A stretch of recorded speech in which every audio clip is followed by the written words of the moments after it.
Nous avons fait appel à vous ce soir parce que depuis 30 ans, vous colportez une parole dont le sens n'est pas forcément relayé.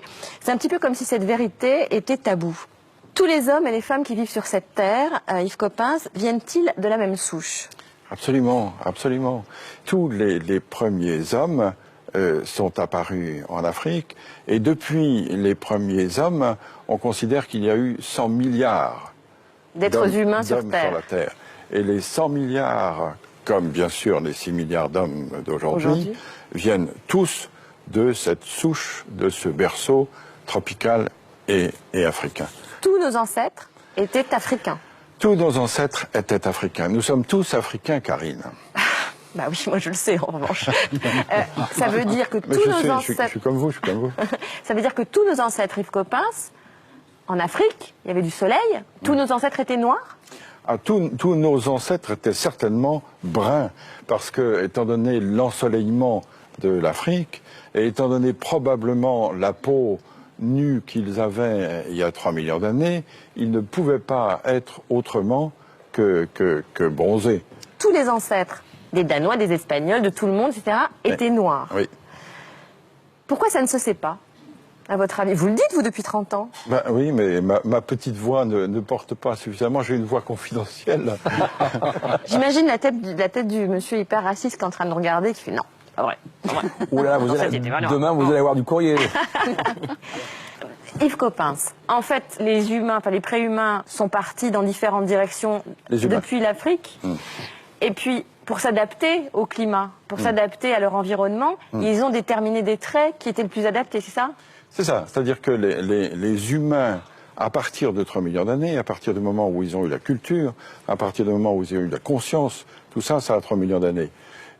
Petit à petit, se sont déployés et ils ont atteint d'autres climats. Et petit à petit, se sont adaptés à autre chose. Par exemple, pour aller en Asie, ils ont dû traverser des montagnes très très hautes, très ensoleillées. Et donc, petit à petit, leurs yeux se sont adaptés, c'est ça?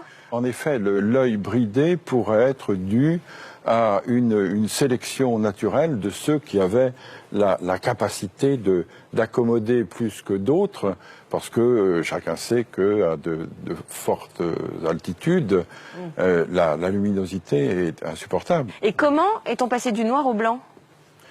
Là aussi, c'est un gradient de couleur, un gradient de coloration, c'est-à-dire qu'avec moins d'ensoleillement, on avait nécessité d'avoir une peau avec un écran moins fort pour que la synthèse de la vitamine D, qui est la synthèse de croissance, puisse se faire.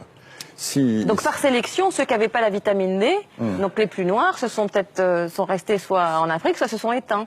Et ce sont les de plus en plus blancs qui ont pu survivre. C'est une sélection qui s'est faite du noir au plus clair. Si on a un écran de mélanine là où il n'y a pas beaucoup de soleil, la vitamine D ne se synthétise pas et on ne grandit pas. Et du coup, ça gêne évidemment la croissance et le développement de population. Donc le blanc pour vous, c'est pas une couleur? Le blanc, c'est une décoloration.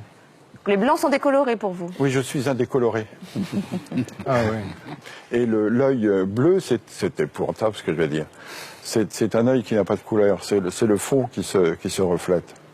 Ah, c'est intéressant. Bah non. Bah si. Merci beaucoup Yves Coppens. Je voulais ajouter quelque chose qu'on ne sait peut-être pas assez.